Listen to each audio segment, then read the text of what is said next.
If you're a company that has a sustainability strategy, Green Bond early on really became a communication vehicle. And that was actually really quite important for the market. A green bond is a debt instrument. It differs from a traditional bond. A traditional bond, the use of proceeds is generally written as general corporate purpose, which means they can use the money for anything they want. Part of the obligations on green bonds is that the issuer is required to report back to investors on what they did with the money and its impact. So it was IFC. They said, we have this little program in Scandinavia that gets a little bit of traction, but we can't make it grow. Do you think you can do something with this? They're starting to call them green bonds. And it was there off my desk that I wound up working together with the IFC for the first benchmark green bond, which was back in 2012.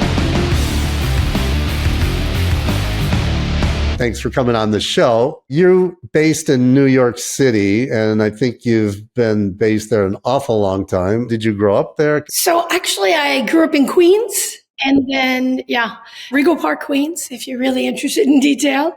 My father, who is a regional banker, was taking over a position at Northfield Bank. And so we moved actually to Staten Island. And it was there that I went to high school. I went out for the pre-med program. That's why I went to the Midwest. It's a bit unusual to go into the Midwest, but that's why I went. They have health program, med school. That was in Omaha, Nebraska. That's right. It was a great experience. It was a Jesuit school. I loved it. Still very good friends with many of the people that I went to school with. What was the idea of pre-med? Well, I went on to med school briefly, decided after a brief stint, it was not for me. And so, needless to say, I angered my father. I came back to New York and figured I need to find a job and a plan. What do I want to do? I needed to set some ambitions and set some goals and work on that. So I interviewed on the street. At that point, I could sell pharmaceuticals. What really background do you really have for that's bankable or business? And so this company called JP Morgan was trying to find quantitative people who were not economists to try and diversify, if you will. Now remember, this is 39 years ago. Trying to diversify the training of people so we all didn't come with the exact same approach to a problem. And their philosophy at the time is we can train you as long as you're quantitative. You come with that background, you're easily trainable. And so that's what I entered. And I came home really not knowing much about JP Morgan at the time. I was relatively young and didn't study business. So it was new. My father, who was a banker, regional banker, said, hey, really trust me on this one. It's a good place. Go there. But when you think back, that's 1986. This was before the repeal of the Glass-Steagall Act, for those that know banking.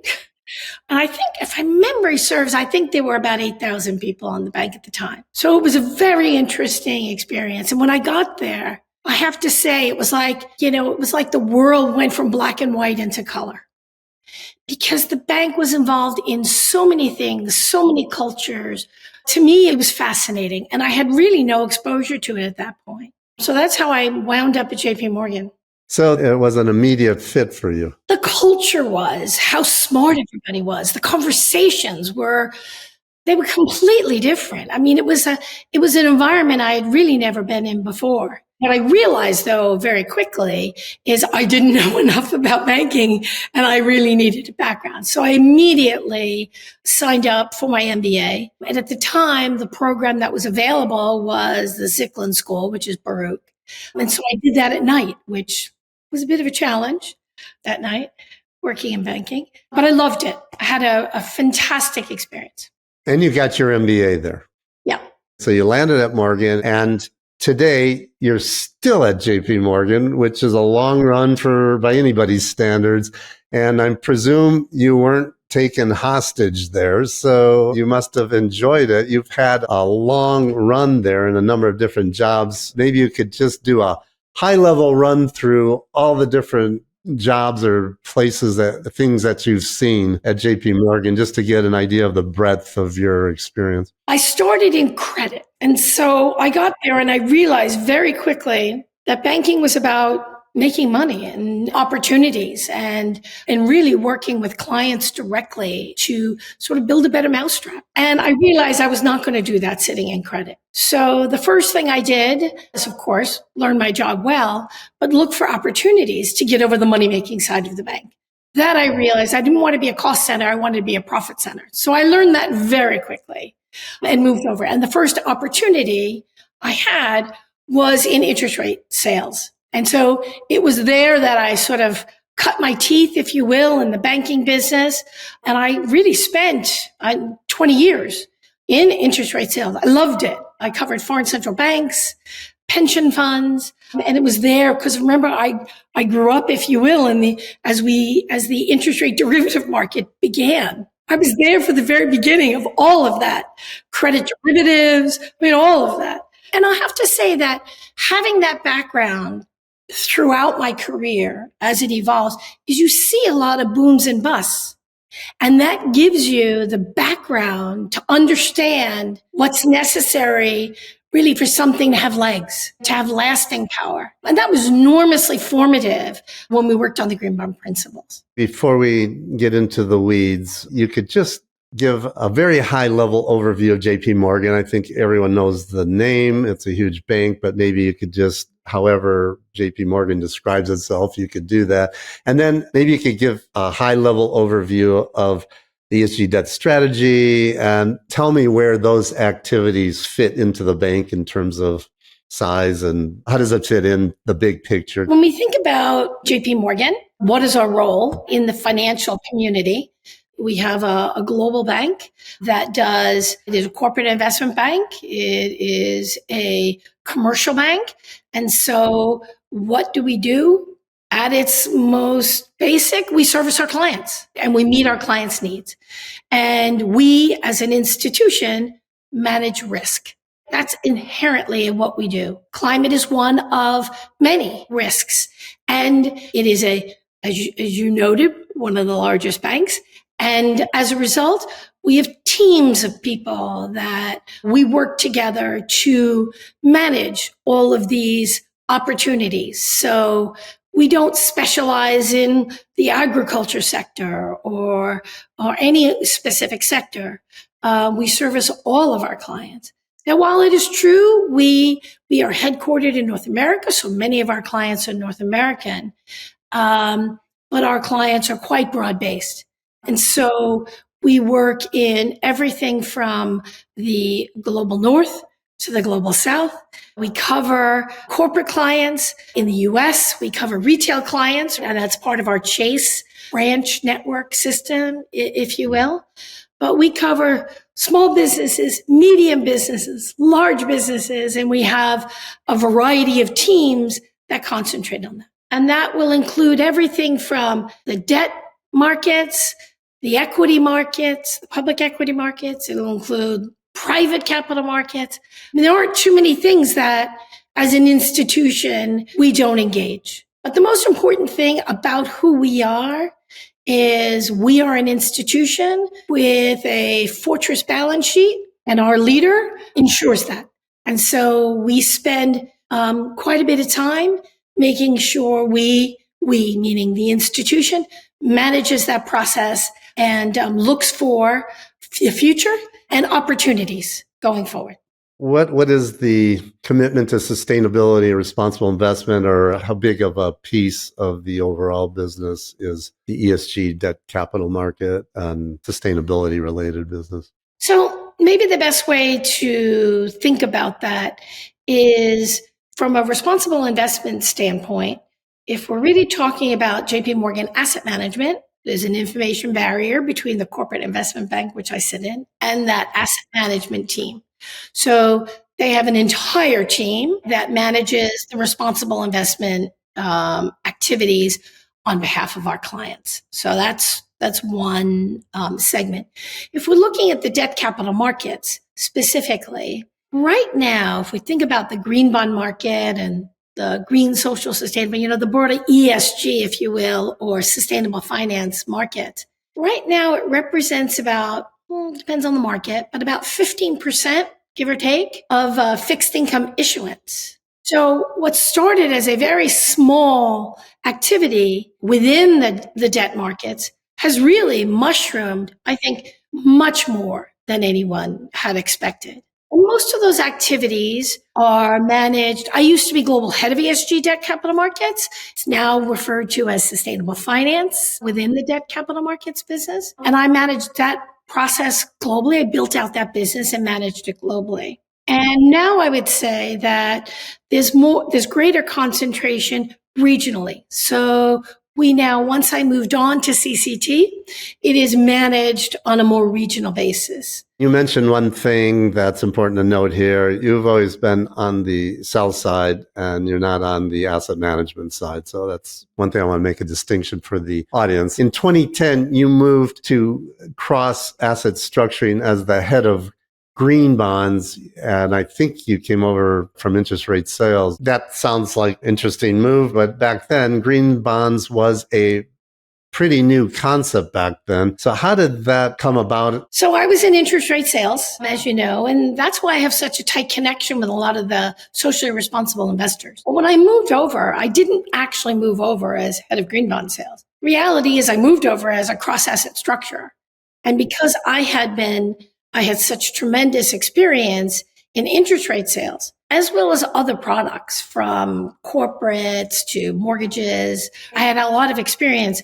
The team and the mandate of that cross-asset team was actually to help construct trades and trade ideas to break down the silos in the bank. So we had an interest rate sales team, an equity sales team, an FX sales team. And so they were all very siloed throughout the bank. And the concept and what they really wanted to do, because I had sold almost every asset class that we had, is they wanted me to work together with really a bunch of quants who were really looking at correlation and studying the correlations. So what I started doing was really helping them construct anything that was 2 standard deviations from the mean in terms of opportunities, and really helped construct trade ideas that would provide hedges for some of the correlation trade. Because remember, during the 07-08 financial crisis, or the correlations blew up, everything went to 1. And so really what we did is spend a lot of time looking for opportunities for our clients, either hedging or those that wanted to take a bet on trading the correlation. And it was while I was sitting in that seat, I was also helping work with some of the multilateral development banks. They were trying to access and diversify their investor base. What did that really mean? Well, most of the multilateral development banks sold a lot of their debt to either pension funds or central banks globally. And so I knew them very well from my background in interest rate sales. But what they really wanted to do was diversify their investor base. And so I started structuring trades for them, everything from Fed fund floaters and unique things that only US investors would buy. And so that's where I began to really get to know a lot of the investors, even just outside the central bank community, to provide and structure some of these trades. So it was IFC that it was there that I did a bunch of these trades for them. And I said, well, what else are you actually working on? What else can we help you with? They said, we have this little program in Scandinavia that gets a little bit of traction, but we can't make it grow. It's not really working very well. Do you think you can do something with this? And they're starting to call them green bonds. And I honestly was not involved at all. And so I said, I tell you what, let me do some research. Let me spend some time working and talking with investors. And it was there off my desk on the structuring desk that I wound up working together with the IFC for the first benchmark green bond, which was back in 2012, right off my desk. And it was there. That was a 500 million benchmark transaction.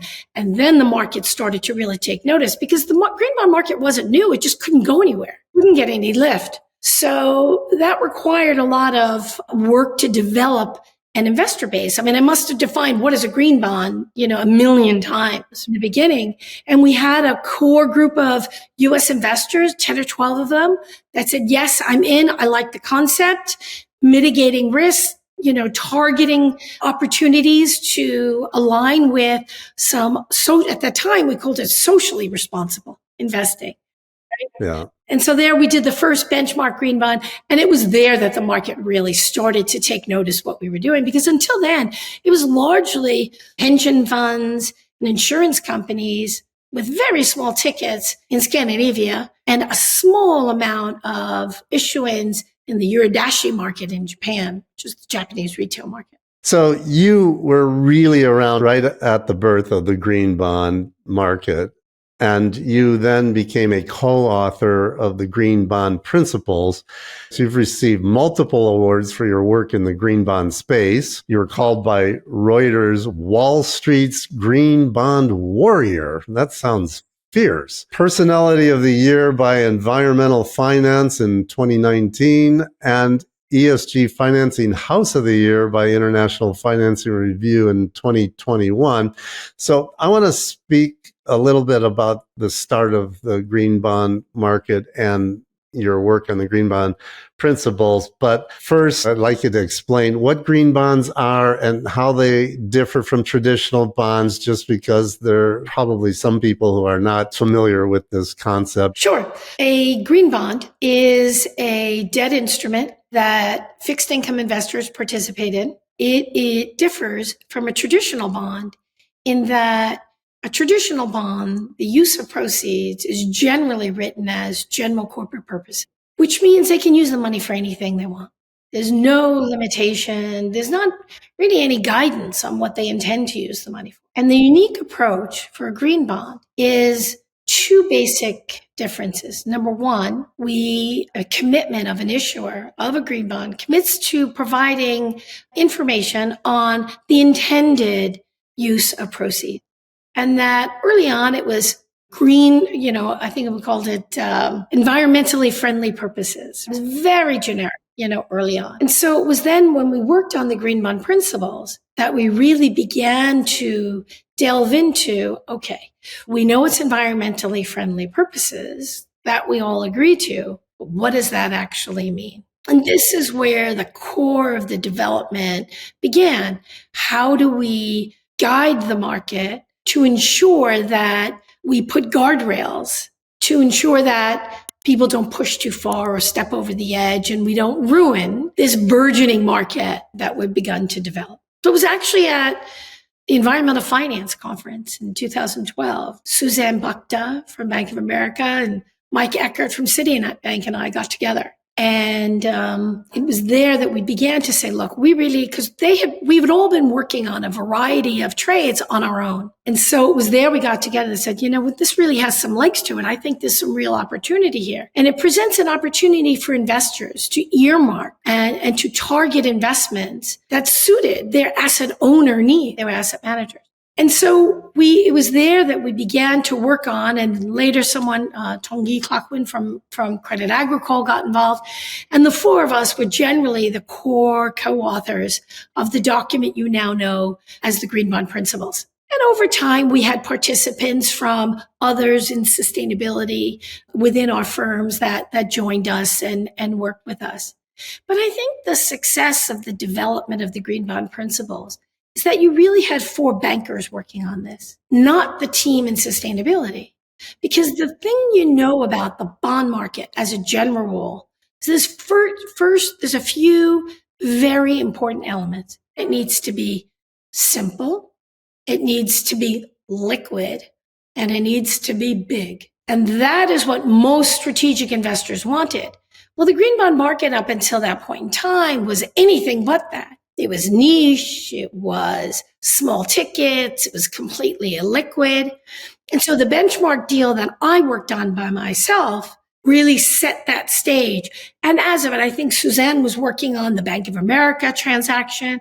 Mike had been working on renewable energy. So, together it was quite a team, but we all really worked we all were bankers. We weren't sustainability experts. And so Camilla Seth was the person at JP Morgan that provided a lot of color and background and some sustainability expertise.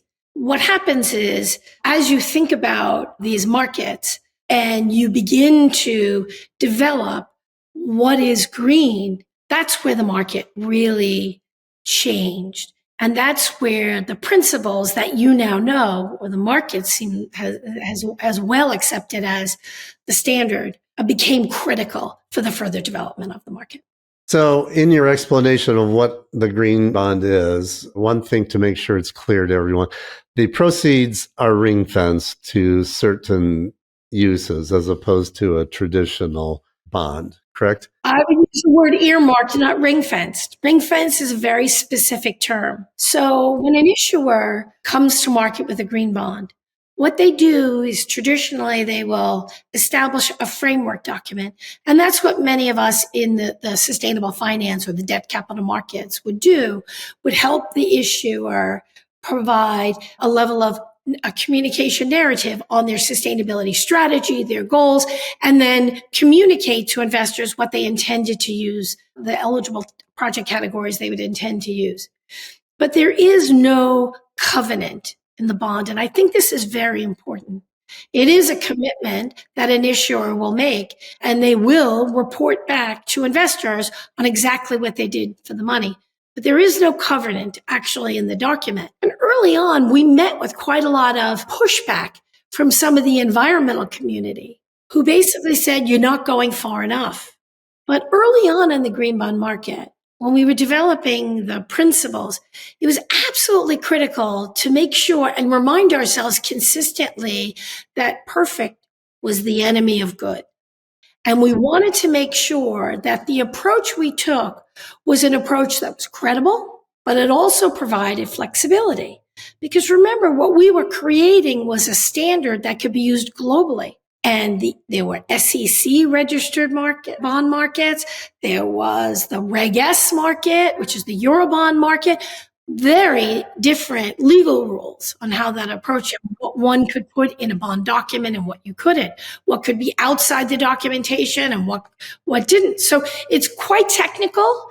Again, one of the benefits that all of us were heavily involved in debt capital markets and understood both investors' needs, but also the bond market. That's how it evolved. What are the benefits or incentives to a company that issues a green bond versus issuing a conventional bond? So if you're a company that has a sustainability strategy, one that wants to communicate and share that strategy with their broader stakeholders, and that includes banks, it includes their investors, shareholders, it includes a broad group of stakeholders. The green bond early on really became a communication vehicle, a way in which you could communicate both your sustainability strategy and really identify projects that you were doing, both CapEx and OpEx, to advance your sustainability agenda. And that was actually really quite important for the market. It really hadn't been done at this time. So investors could really see a very clear path of where that company was going from a sustainability perspective. That was really the benefit. And we could argue that early on, the additionality, if you will, of the green bond market really, or the concept of additionality needed to be redefined with respect to green bonds, because the idea was not, additionality is often defined as if not for this financing, then the funding wouldn't happen. Well, that's actually not true, because a company could fund a green building with traditional debt if they wanted to, and didn't need it all to use a green label for that transaction. But what it did do is it really communicated the importance of spending and raising funds for the development and for climate mitigation and adaptation. And that's really what spearheaded the market. It was really more of a communication vehicle than anything. And knowing where we are today, I never would have thought we would have gone this far. I'll be honest with you. We thought it was an interesting opportunity, but I don't think I ever really, or any of us that worked on it, would think that it would represent 15% of issuance today. I mean, you have to remember the fixed income markets are massive. There has been the development of greeniums, so to speak, where the borrowing terms ended up being more advantageous than they would have been on a traditional issue. Am I correct on that? You're absolutely correct on that. There isn't always a greenium, but there often is. And what I would say, and this is the speech I would give any issuer that was considering a green bond, if your priority in doing this is to take advantage of the greenium, this is probably not the right transaction for you. Because investors are smart. We know that. And for them, if your sole purpose was to get 1 or 2 basis points, whatever minor benefit, grow greenium for this transaction, then it probably is not the priority for an investor. They really are looking for a sustainable strategy. They're looking at a company that's looking to the future, that is looking to decarbonize, that is looking to build sustainable buildings, that is looking for opportunities to enhance biodiversity. There are a variety of things, and that was a very forward-leaning company. And so investors looked at it from a slightly different perspective. In the end of the day, when a bond comes to market, it's very difficult to say what exactly the greenium was. It is more art than science. If a transaction is brought on a Monday versus a Friday, there could be a basis point or 2 differential on where that would price. If stocks are up versus down, depending upon the issuance calendar, there are a lot of very technical aspects when you're bringing a transaction and it comes from off the syndicate desk. So I think the most important thing, and yes, there have been times there's a greenium that comes and goes in the market, but the priority, I think, for most issuers and for the investors, that was not the main focus and not the reason why they participated. I would say that was an added benefit. Could you give 1 or 2 examples of the types of transactions that were financed with green bonds so that people can understand what type of bonds have been underwritten in this format? Yeah, so some of the more visible bonds in the market, Alphabet, I worked on that transaction. They issued $5.75 billion sustainability bonds. So they were a combination of green and social projects. And those types of projects could include renewable energy efficiency, water savings. For example, when you have a lot of use of data centers, they use quite a lot of water. So using measures and opportunities to reduce the water, to power your computers with renewable energy. But also, I think, in that example that I gave you for Alphabet, the use of proceeds also includes social criteria. So the social criteria include things like affordable housing. Also, they looked at projects that would help broaden and expand opportunities from a diverse set of players. So looking for opportunities for diversity, equity, and inclusion. And so they would have programs that would help build this out. So that was done many, many years ago, but it was important in the market. The other thing that was very popular was utilities, because as you could imagine, if we look at the US market specifically, many of the utilities a decade ago, or maybe even a little more, the electricity was probably generated in North America by 60 or 70% coal. So it was very important over time to build out renewable capacity. So many of the early green bonds, and still to this day, are done by utilities who are building out their capacity for wind and solar. Since you're a co-author of the Green Bond Principles, what was the main problem you were trying to solve? Well, what I would say is most of the co-authors were rather long in the tooth. So we had been around a long time. And so you see a lot of things. And I said early on in our conversation that there is a benefit to watching how markets rise and fall. And you see what happens. And without any standards in the market, and the Green Bond Principles are voluntary process guidelines for best practices. So we provide eligible project categories to give guidance to issuers. But the definition of green and how one communicates what a green building is was left to the issuer to define and communicate that. So what we were trying to do was make sure that the market had, to some degree, some guide rails, some guidance. So we didn't have some participants ruin the market, because we really saw tremendous potential. And we had watched the CDO market and the CDO squared. We'd all seen many of different markets rise and fall. And so with that, you say, wait a minute, if we really like this market and we really think it has legs and we really think collectively that there is an opportunity to really provide our investors, because at the end of the day, what do banks do? We service our clients, we service our issuers, and we service investors. And if we really feel we have an excellent opportunity, we want to make sure we publish some guidance. And that guidance then will make sure that people understand what the guardrails are that we intended as we began to explore this market. And so the other thing that we did, we published the principles in January of 2014, and we did two things. The first thing we did is the four of us, of course, as I mentioned, drafted them with our colleagues at the bank. But what we did was we offered to the broader investment banking community, right before the press release went out, if they wanted,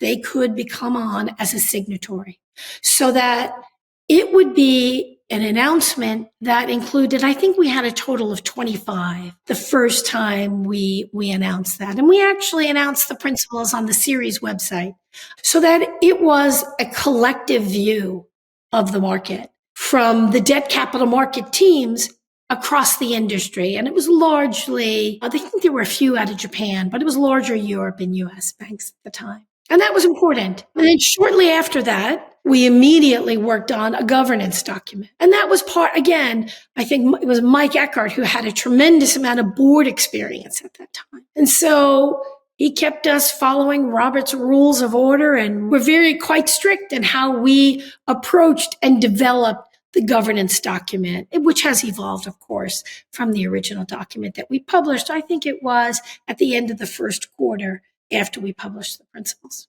We're 10 years on now from the time that you started working on the green bond principles. Give me a big picture on ESG bonds and tell me how this asset class has expanded over this time from what was originally just green bonds to include social bonds and then sustainability bonds and sustainability linked bonds. How does it look now? So it's been an evolution, just as you said. We started with green bonds. The question is, how do we define climate versus green? And I think that's actually a very interesting question. And we often talk to Sean Kidney, who is the founder of the Climate Bonds Initiative, and we often would try and go back and forth. How do we think about the two? And I would argue that green is bigger than just climate, because within that, we are looking at other things like sustainable water projects or biodiversity and other things that are not just about CO2 emission. Pollution prevention and control, we're worried about many of the other emissions and pollutants and effluents that are coming out of systems. So that's the first thing that I would say. And then over time, we had really started with the multilateral development banks, where they had projects that were really aligning with the Sustainable Development Goals. And they were looking at social projects, which included everything from affordable housing to access to finance or healthcare, education, a variety of those things. And there really was an appetite. Again, I come back to servicing our investor base. We always want to make sure we're not just innovating products that don't have a need. And there were investors that were really quite interested in trying to identify and put money towards improving the social agenda. And it largely started and followed on the Sustainable Development Goals. And so we then created on the executive committee of the Green Bond Principles, which, by the way, I just want to say one thing about it. It is equally made up of issuers, investors, and underwriters, which are the three key market participants in this market. Doesn't include anybody else. Now, we have advisory committees in which other participants will provide feedback. We have annual consultations where people have an opportunity to communicate what they want to see in the next iteration of the development of the market. So social projects and the Sustainable Development Goals became an important issue. And the multilateral development banks were making quite a lot of loans, particularly, of course, in the emerging markets where they operate, to help this agenda. And so we developed the social bond principles. And then over time, we had some issuers that, hey, I'd like to do green and social projects. Now, green and or social projects. So your projects can be green, or you could have projects that are social. So they could be green and or they don't have to be green and social, because that hurdle just was too high for anyone to meet. And so that's how that came about. Now, the sustainability linked market is quite different. It's very different, as a matter of fact. And the origins of that market really started in the loan market, or the RCF market, revolving credit facilities. And some of the challenges with that market is that there was no earmarking at all of the use of proceeds. However, what the issuers would commit to in their facilities is they would commit to improving certain, what we call KPIs, key performance indicators. And they would set annual targets or sustainability performance targets of things they would want to achieve. And in this market, which is largely a 1-year, 3-year, and 5-year market, it's very short dated. And so the goals were generally quite small by comparison to the bond markets. In the bond markets, we were doing 10-year bonds, 20-year bonds, 30-year bonds. And so that was quite different from loans. Loans, you had a very short amount of time to affect change and to achieve some kind of target. And so you would see very minimal difference, both in terms of 1 basis point or so penalty for achieving or failing to achieve an objective. And so we started with the sustainability linked loans, and then we, of course, brought that instrument over into the sustainability linked bonds. And I worked on the drafting group for that document as well. There were 5 of us on that drafting committee, and they're largely what you see today. And then the loans, of course, adapted to a lot of the elements that we put in there. But I think that the most important thing about a sustainability linked instrument, whether it's a loan or bond, is you can use the money for anything you want. That was not an important element. But what was important was the priority focus on the footprint of the issuer. By that, they mean the overall company and your narrative, your transition narrative, and what you are aiming to achieve, and holistically within the company.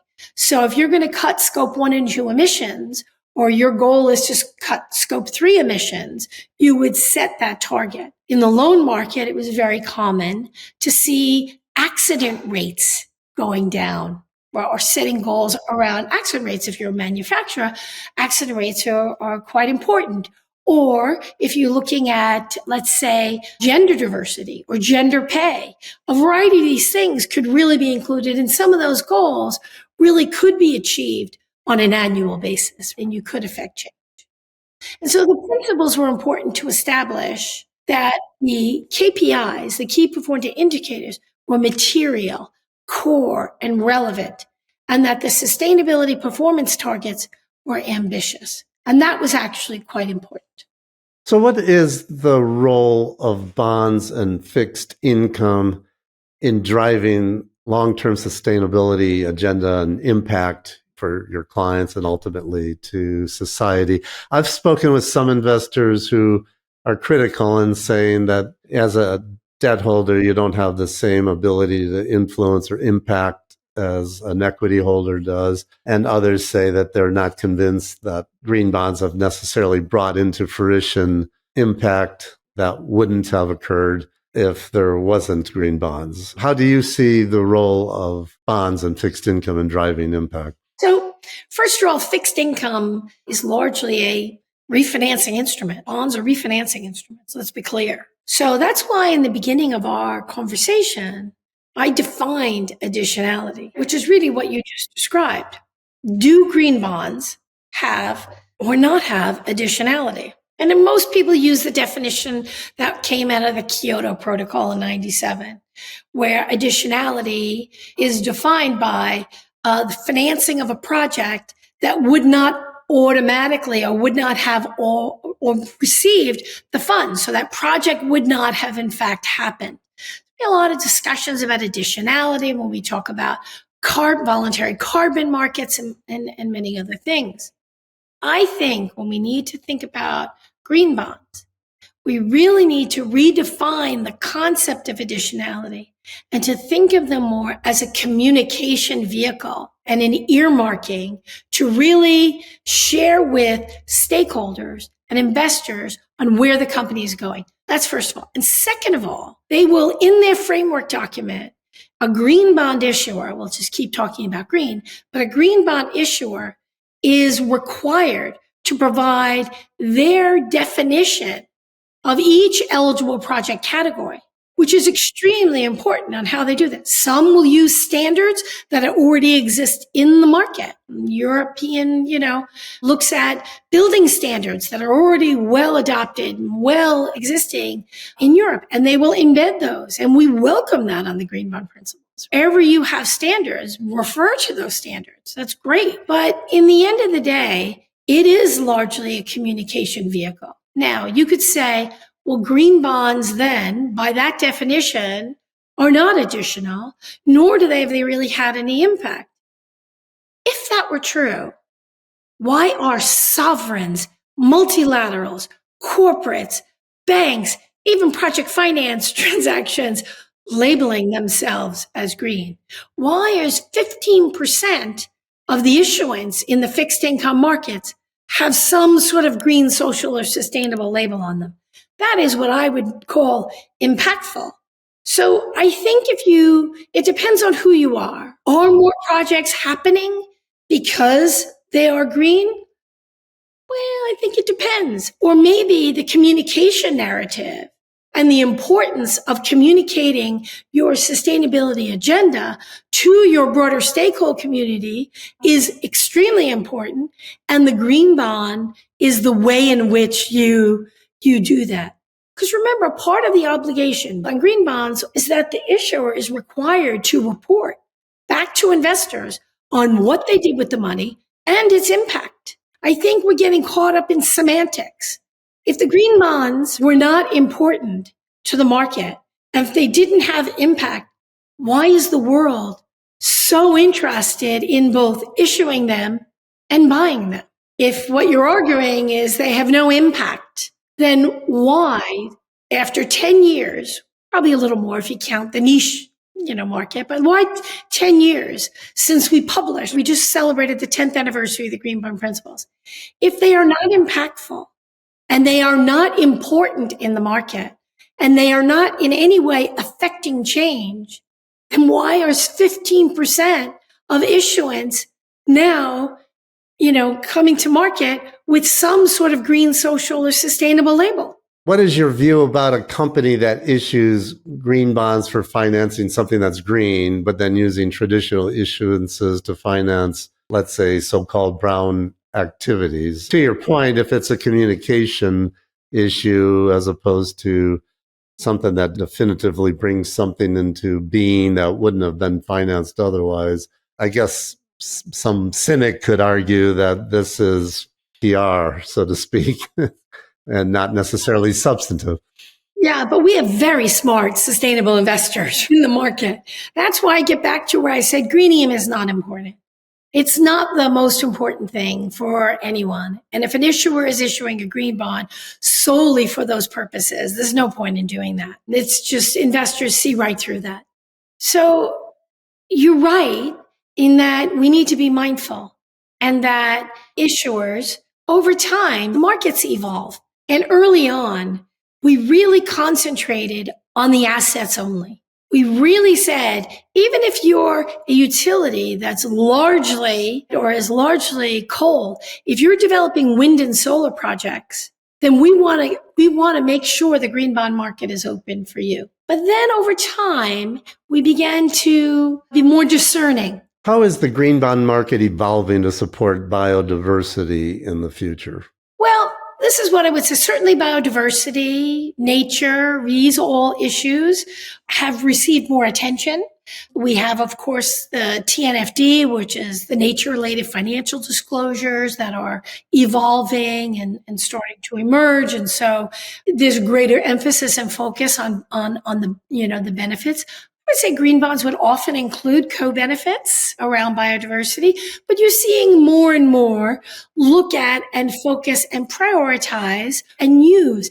We've always had an eligible project category for the green bond principles that really focused on and included biodiversity, whether you look at terrestrial or aquatic environments. That has been an eligible project category for a very long time.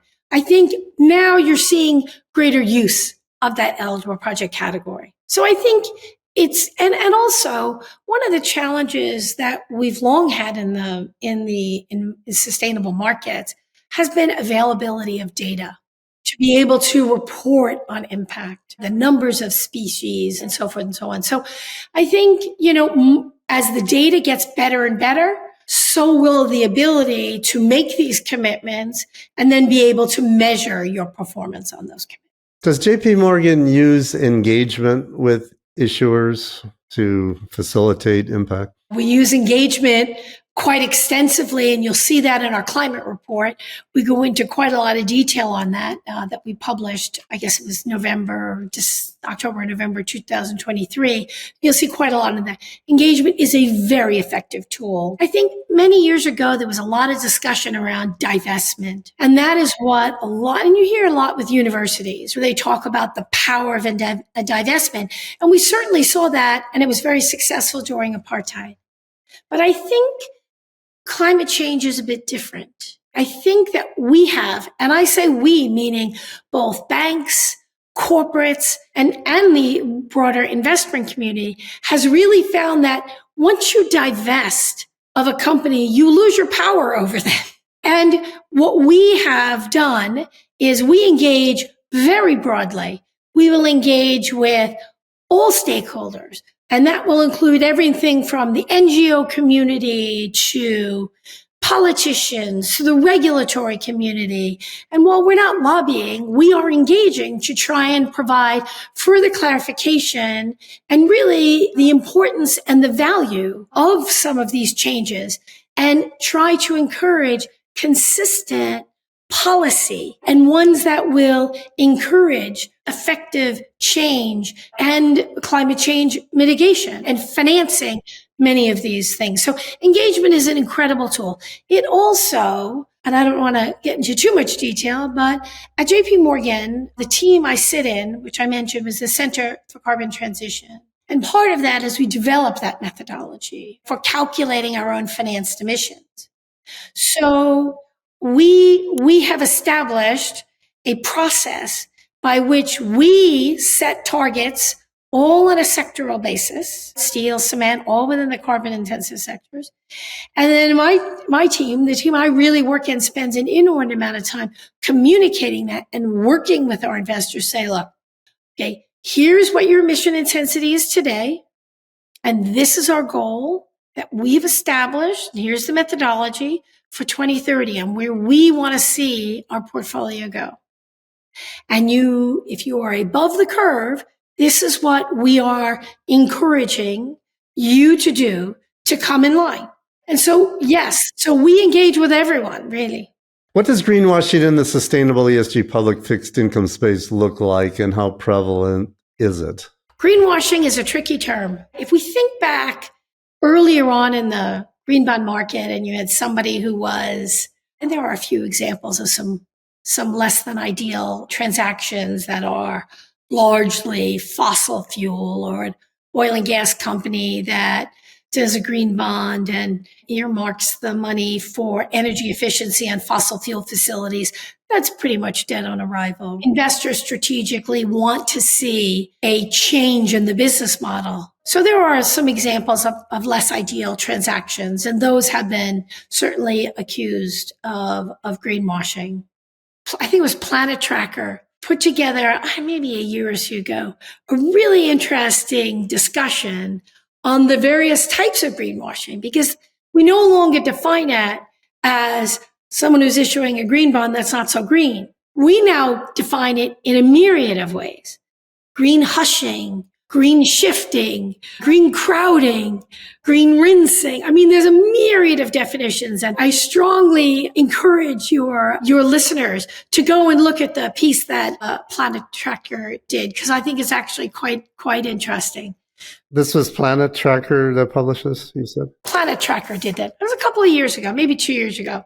And they published it. It was really quite interesting. I thought they encapsulated it quite well. But I think the best way to think about it in all of these contexts is a non-credible approach to communicating your approach to sustainability and your targets and the way in which you plan to achieve, the method in which you achieve those targets to mitigate climate change. I think that's the best way to define it. Can you describe the new European green bond regulation? You've referred to it, but it'll come into force in December of 2024 at the end of this year. And what are its implications? So I think the first thing I would say is that, yes, it does come into force. It's been many, many years under construction and development, but it really starts most with the EU taxonomy on sustainable activities. And so the European government collectively among all of their members has now taken a lot of the work that the Climate Bonds Initiative, the European Investment Bank, and all of their member constituents to define quite prescriptively a set of activities that they define as green, sustainable, and so forth. So we now have a definition of green. What they needed to do second was to create a definition or a set of standards to define what an EU green bond would look like. And so that is a distinct label from the voluntary market that is part of the green bond principles. And so what you note quite accurately is in the end of 2024, the EU Green Bond Standard will come into effect. The question is, what will happen? First of all, it's a voluntary standard, and I think that's very important. It is not regulatory. So that's the first thing. Although if you label a bond EU Green Bond, it will need to follow these guidelines. But an issuer of green bonds does not necessarily need to follow that standard. I think it'll be difficult for sovereigns to be that prescriptive with a lot of the projects in which they will wind up earmarking for a green bond. It'll be difficult for them. I think that corporates, and we will have some, those that are in the pure play space will be much, much easier. Those doing renewable energy, those that are, commercial banks that focus on commercial real estate, that target only very narrowly defined green buildings will be able to align. I think what we're seeing now, and we've started to see this in the last year or so, many of the corporates trying to, wherever they could, try and align with the taxonomy. But it's not as easy as you think. And I think if it were to be regulated, and if all green bond issuers in Europe were forced to follow that taxonomy, I think it would be difficult, and I think it would really hurt the amount of issuance that you see. I certainly understand the point. Once you've become very prescriptive in defining green, you would limit greenwashing by definition because you've created a very narrow, small market. But that was some of the challenge because the Climate Bonds Initiative has their own prescriptive standard and has continued to build on it over the years. But that market still represents, and it's exceedingly well known and communicated. Sean is a tremendous champion for the green bond market, but it still represents a small percentage of issuance. So I think you will become difficult to really expect to see a lot of issuance. Now, from the investor side, without a doubt, investors in Europe will want EU labeled green bonds. But the question is, will corporates have enough assets that will meet that EU taxonomy of sustainable activities? I think it'll be difficult. You're in the position as senior advisor to JP Morgan's Center for Carbon Transition, which I think was launched somewhere around 2020. Talk me through, what is the Center for Carbon Transition? How did it come about? and exactly what's your role? What are you doing there? Yeah. So the Center for Carbon Transition, as you very accurately noted, started in 2020, and there's a gentleman by the name of Rama Varian-Kaval. He was running what we call corporate finance advisory at JP Morgan, which is a very successful, specialized group of bankers that really identify and work to solve specific problems or do further study and look for opportunities in a variety of different issues in the banking space. He was asked to actually work on a team called that they named CCT, which was mandated to develop the methodology by which we can calculate on a sectoral basis our emissions for all the hard to abate sectors. And we've been working on it pretty actively ever since. We now have about 8 sectors, targets established for 8 sectors, but we have the methodology. It is called the Carbon Compass. It is publicly available for those that are interested in learning more.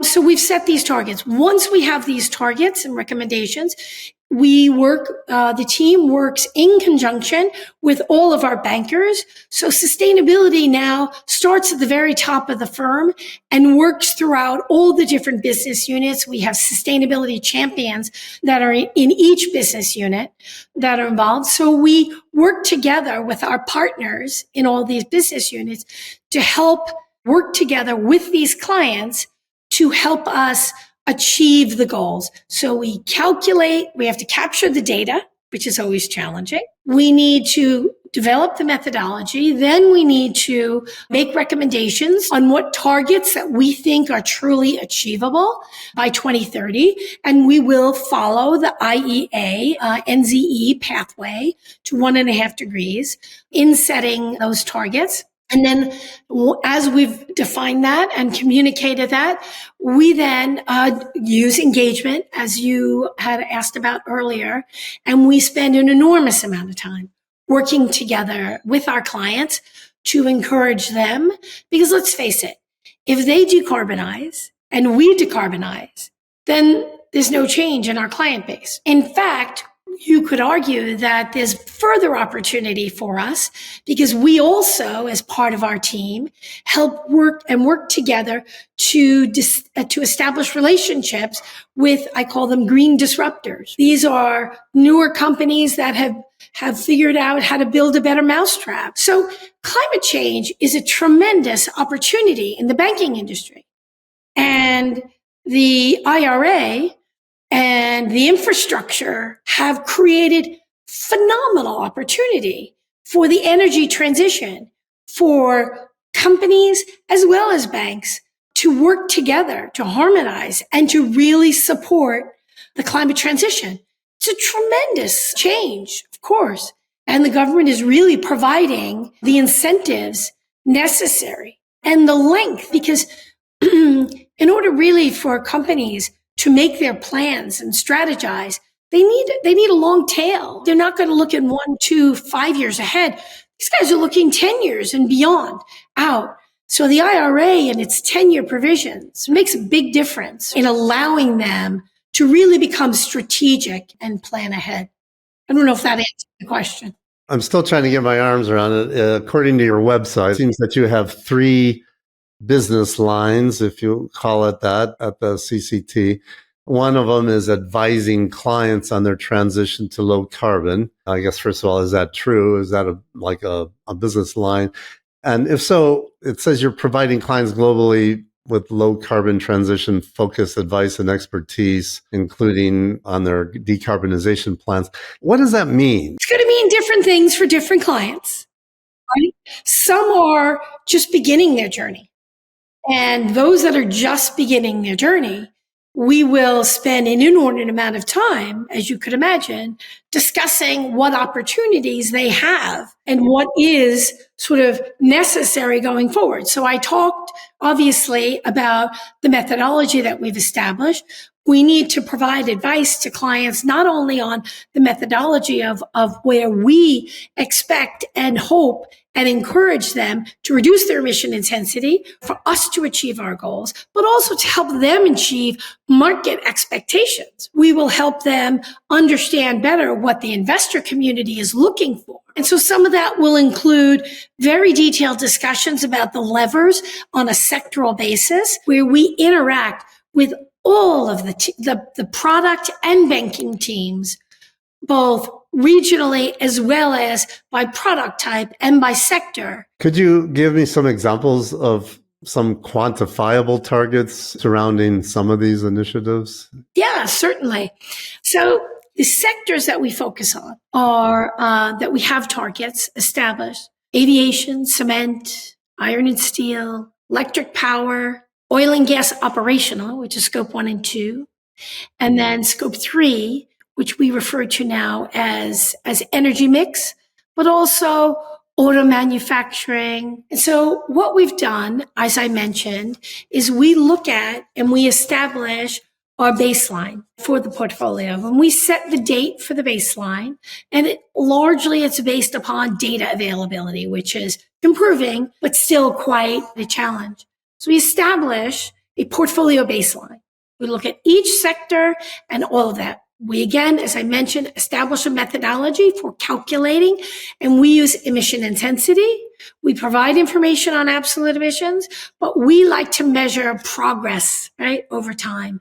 And so if we use emission intensity, it allows us to compare quite easily one steel company versus another steel company. And we are looking at the emission intensity per unit or per ton of cementitious product, or per ton of crude steel. So we really have a good measure of their progress and how they're doing. That's independent, if you will, of the macro economy, which is important. So we establish these targets to 2030. How do you measure the impact of the CCT that you're having both across client advisory and I guess at JP Morgan internally, because one of your third lines of business is finding new green businesses or sustainable businesses to finance or invest in? So you could imagine being in the center of carbon transition, and I keep referring to them as green disruptors because they've identified or believed to have found a process to make a given product in all these industries in a greener, lower emission intensity way. So we are engaged quite actively in conversations with many of these companies. And depending upon their stage of development, we will make recommendations to our green economy team. What is the future of fossil fuel related projects at JP Morgan in view of this decarbonization strategy and the targets that you've established for the Center for Carbon Transition? Yeah, that's clear.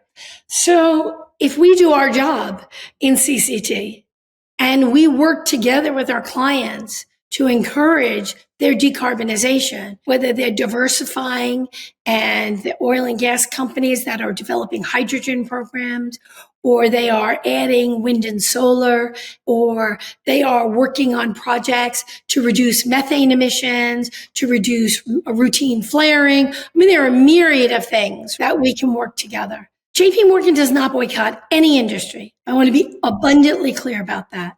But it doesn't mean we don't encourage and work closely to make sure that our partnerships are working to reduce our exposure to climate risk. So we have to measure and evaluate our own climate risks and mitigate that. So we're not dictating how they actually do that, but we certainly need to measure and manage our own climate risk.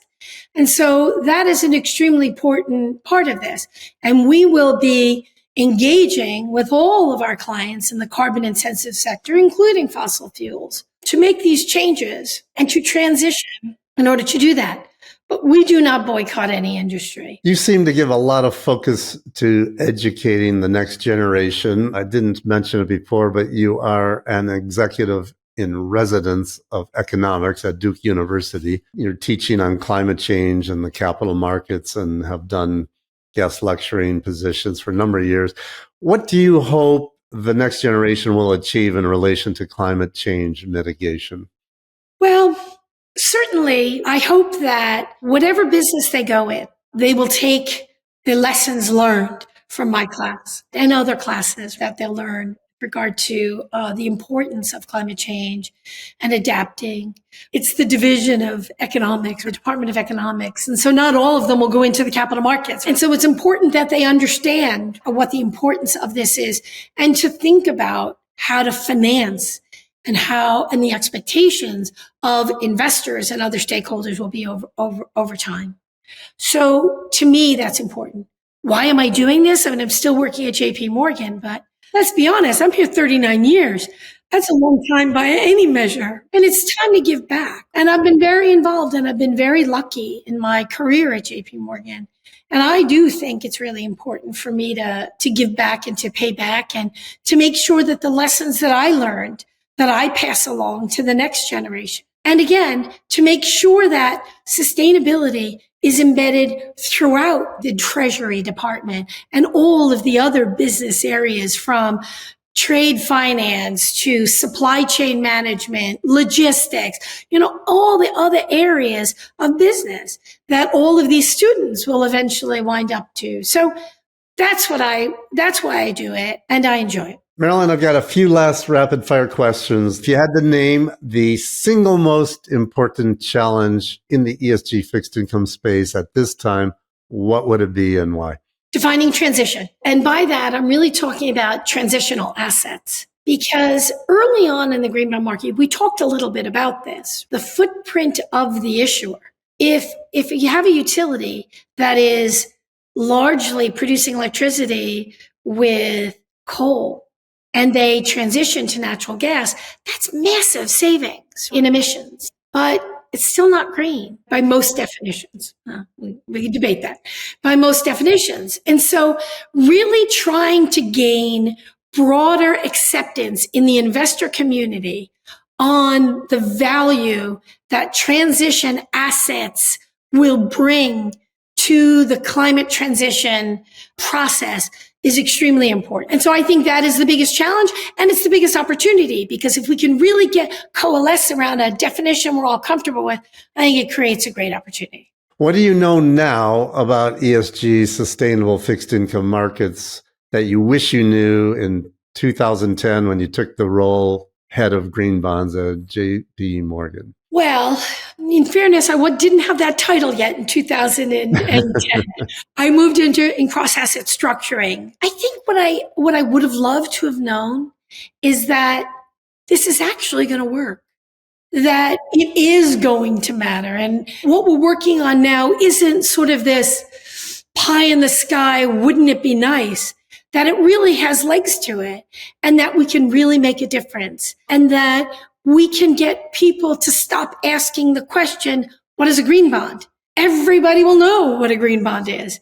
And maybe even sometime in the future, we won't need green bonds, because people will be adapting and really targeting these green investments, and they won't even need, a green label for a communication vehicle. You don't have to name names, but can you describe a green bond or sustainable bond that you backed, that you were convinced of at the time, that it ticked all your ESG boxes, but in the end it didn't turn out? And what did you learn from that experience? So I have to say I've been very lucky. We led the green bond market for as long as I was there and beyond. So we were in a position to turn down transactions that didn't really meet what we felt were credible in the market. So I don't really have examples. There are some in the market, and I mentioned one earlier, that exist, but those transactions we had the luxury of not participating. I think there were other banks trying to break into the market that probably took more risk, that landed, got a bit bruised with some transactions that really were ill-suited for the market.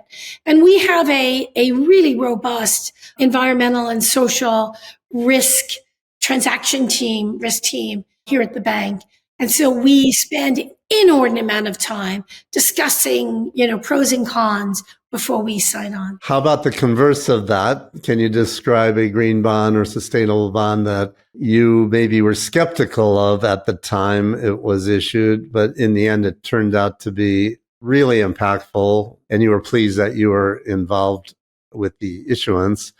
Or if you had passed on it, maybe you passed on it because you were so skeptical and maybe you wish you hadn't. What did you learn from that experience? Well, there certainly are some transactions, particularly in Asia, that the footprint of the issuer, in our opinion, did not demonstrate enough progress and track record to really come to market with a green label transaction.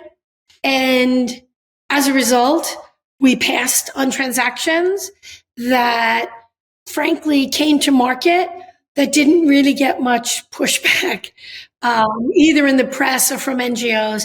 And that really surprised me. But honestly, what lesson did I learn? Stick to your guns. If you don't believe it's credible, then stick to that. Because there were a lot of transactions that we saw from carbon intensive issuers that said, well, if it makes it through JP Morgan's hurdle, then we'll be okay. And so there's a lot of pride I took in that. And there are transactions. My approach was that there's no first mover advantage to these really carbon intensive sections to be the first to issue green, because you just open yourself up to massive criticism. So that was the approach that I took. And if someone wants to get into the ESG debt capital market space, how would you advise them to get into the business, and where's the best place for them to cut their teeth? Well, I think if you go into work in sustainable finance, that likely means you're going to start an investment bank, which is traditionally when many of them will start to gain their skills. Or you might move directly into the asset manager community. That's certainly possible. But whether you're moving into consulting or the asset management business or even banking, I strongly encourage my students and anyone that's really interested to make sure you have a broad education in whatever that field is. So don't dive directly into sustainable investing or sustainable banking. Learn the industry that you're joining broadly, and then look to specialize in the sustainable, because you don't know, the markets evolve. I mean, look, I've had a very long career, as we've discussed, and I've had many different things that I've looked at. And you need to understand and train yourself and the core basic skills to make yourself useful. And quite frankly, to make you skilled enough to make innovative decisions and, recommendations going forward. So that's what I would say. It's generally unpopular when I say that, because so many of the young people want to dive right in with blinders on and only do sustainable finance. But I think, there are many that I see now that get a double major in economics with a concentration in environment. And that's been actually a very useful combination. First learn finance. That's the message, right? Because I guess bad finance isn't very sustainable finance, no matter what you're applying it to, right? That's the original definition of sustainable, meaning sustain the earning. Yeah. Marilyn, you've been very generous with your time, but I think we've gotten to the finish line unbelievably here. And it was great talking to you. And I really want to thank you for taking me through all this, because you've got a lot of history, a lot of really interesting history. It's not easy to hear about. So I really appreciate that. So now tell everyone about your websites and your social media and all that good stuff. Well, I think all of it is pretty easily available on LinkedIn, although I'm not an active LinkedIn participant, frankly. And then certainly our website. So I'm sure you can probably flash that up, all the links to our sustainability reports, our climate report, and to the Center for Carbon Transition website at JP Morgan. And I want to thank you, Scott, for your time. It's been a pleasure participating and having this conversation. My pleasure. I'm glad to have you on, and we'll definitely put these websites on screen and in the show notes, as well as the links that you referred to. And what's the best way for people to contact you? With my JP Morgan address or email address, which is marilyn.cc@jpmorgan.com. All right, very good. Okay, Marilyn, thanks again for your time. Thanks, Scott. Appreciate it. And goodbye, everybody. You've been listening to SRI 360. If you enjoyed it, please hit the like button and subscribe to get future episodes. You can find an archive of all previous podcast interviews and more articles and information on SRI, ESG, impact investing, sustainable investing, and socially responsible investing at our website, sri360.com. If you'd like to read more lessons learned from world-class SRI investors, get a copy of Scott Arnell's book, Sustainable and Responsible Investing 360. It's a must-read for anyone wanting to know more about investing for positive social, environmental, and ethical impact, all with market financial returns. These are the stories and tactics of those leading the way as sustainable and responsible investing goes mainstream. Sustainable and Responsible Investing 360 is now available in hardcover, ebook, and audiobook format wherever books are sold.